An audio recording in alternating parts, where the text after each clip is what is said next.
Hello and welcome to Dcusu TV News Student Union Election Coverage 2018. I got the chance to speak with the candidates running for the position of VP for Welfare and Equality, Jason Nesbitt and Aisling Fagan, and asked them why they felt they were suitable for the role. So Jason, why are you running for the position of VP for Welfare and Equality? I'm running for Welfare and Equality Officer because it's a position that I've been passionate about from almost day one in first year. When I was in first year, I was having a really hard time getting into college life. I was really struggling with it, and a friend recommended I go talk to the welfare officer, and he gave me a lot of advice on how to get involved with societies and the support systems that were available to me as an access student. And then from that day on, I was like, that's a job I want to do. I feel like I need to help people the way I've been helped.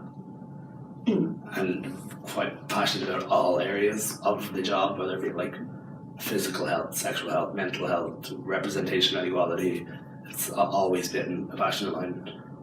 And it says in your manifesto, we know you're a treasurer for DC's Mental Health Society, and your manifesto outlines how you want to create a mental health sanctuary in the new hub. How necessary do you feel this is on the Glasnevin campus? I feel very necessary. I feel like with the other campuses, PATS has Java, All Hallows has a chill out zone as well, but in Glasnevin at the moment we don't have a designated de-stress, don't think about college for a couple of hours. I feel like the closest thing to it is maybe the library, where the comfy seats are, but even being in the library can stress you out. But I feel like it's definitely necessary to have a safe space, almost to just chill out. And I'd love to do workshops and different events in there throughout the year, focusing on mental health and mindfulness. I mean, whether it's a film screening just to chill out, or a yoga class, or a speech on keeping good mental health and finding a work-life balance in college. And you also want to introduce an LGBT plus week, and you want to host specific days dedicated to different cultures. Yeah. Do you feel embracing diversity is something which is lacking across all the DCU campuses? I feel it's not lacking, but it's always something that we can have more of. In recent years, in celebrating diversity, the SU has done a great job, but as I said, you can always do more. And with the LGBT plus week, it's not something that's ever been organised by the SU. The LGBT Society does that themselves, but I feel like their work that they do is not often supported enough, and that's where it's lacking, is really supporting the community and people who are working to educate, destigmatize, and all of these things. You want to introduce classes and workshops for first years to help them settle into college life. Do you feel students starting out in DCU aren't adequately prepared, and what do you hope to achieve from this? I feel not necessarily it's not really a blanket statement for all students, but when you are someone who is 18 years old, moving away from home, having to make independent decisions that affect your life, can be very stressful. And often, I know myself, a lot of things with general adulting, you're really how am I supposed to do this? No one's ever told me. Something as simple as getting a new passport, and you're well, I've never had to do this before. How do I do that? Or setting up a doctor's appointment. It's really I feel it's very important. While not everybody might need it, it would be great to have it available, where you can't ask a stupid question that you might think there are no wrong questions. Whether you think it might be basic, and I don't know how to live on a budget. And you're well, here's the system you need to apply and know how much money you have, or general healthy eating and exercise. You're how do I find time? Well, here's how. Yeah. And just regarding controversies surrounding student unions all over Ireland in the past academic year, as a candidate, do you feel there is a certain way that an SU representative should act or behave?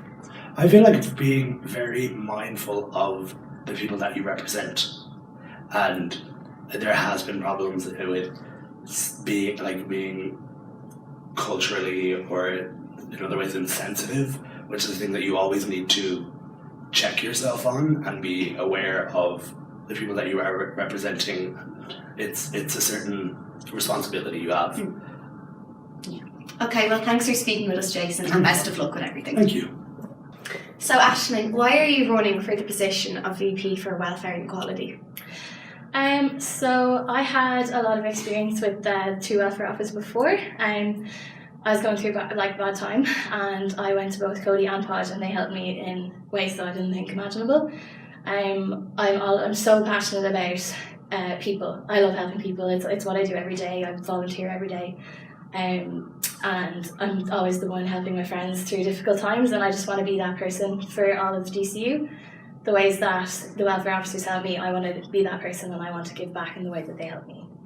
And in your manifesto, you speak about diversity, and you want to introduce a Rainbow Week and DCU Pride Festival. Yeah. So could you just explain to me a bit more about them and how they would work? Yeah. So diversity in general, I think Ireland is becoming more and more diverse every day, and I think it's so important to embrace and celebrate this diversity in every way. So that's, and especially here in DCU, like international students, we've got mature students, you've got students from different backgrounds, ethnicities, religions, and we have such a large LGBTQ plus community as well. So I was talking to the chair of the LGBTA Society, and he said that DCU had never done a Rainbow Week before, and I thought it'd be a fantastic idea and a good plan for next year. And I think all students across the board would really enjoy DCU Pride Festival. I think it's so important to celebrate the pride that is involved, and to let all of these LGBTQ students know that they are so welcome here and should be so comfortable, and that all of DCU celebrate together. Yeah.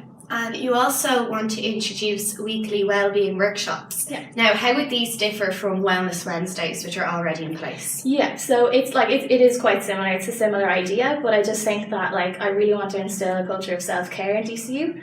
In general, as students, we all completely forget to look after ourselves. We're so busy, and we're always going out, and our sleeping patterns are completely thrown, not eating the best and things like this. I'm guilty of it myself, we all are.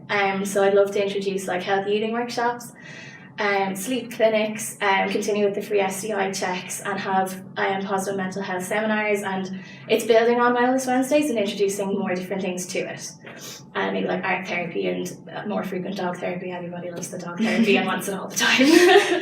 And you also say in your manifesto you want to employ a part-time accommodation officer to help students who are struggling to find accommodation. Yeah. Which is obviously a very topical issue. Yeah. So what would this officer, how successful do you think this position will be? What would this officer be doing that isn't already being done? I think accommodation is one of DCU's biggest problems. There's just not enough room for the growing demand. And it's an issue that we've all struggled with. I've been there myself, and it's such a panic throughout the summer. And having spoken to 4 of the previous welfare officers, they all said that accommodation was one of the biggest struggles for them personally during the job. And I think that for the welfare officer to have to deal with accommodation plus spending the summer getting everything prepared for the coming year, I think it would be really beneficial to have one person solely in charge of just accommodation, so they can be there around the clock and just constantly working on accommodation, because it is such a pressing issue. Yeah. And in light of controversies surrounding student unions in Ireland as a whole, the past academic year, do you as a candidate feel there is a certain way that an SU representative should act or behave? Obviously, I think there has been a lot of controversy, but I think keeping your personal opinions out of the professional, your professional job, I think is really important. Obviously, we all have our opinions, but for welfare officer, I'll be going with, my opinions will be in accordance to the way that the student union has voted, or the students have voted to go with. Yeah. Well, thanks for speaking with us, Aisling, and best of luck with everything. Thank you. So there you have it. Either Aisling or Jason will be VP for Welfare and Equality. You can log on to Loop now and cast your vote across all categories, with results being announced on Friday. Michelle Townsend, DCU TV News.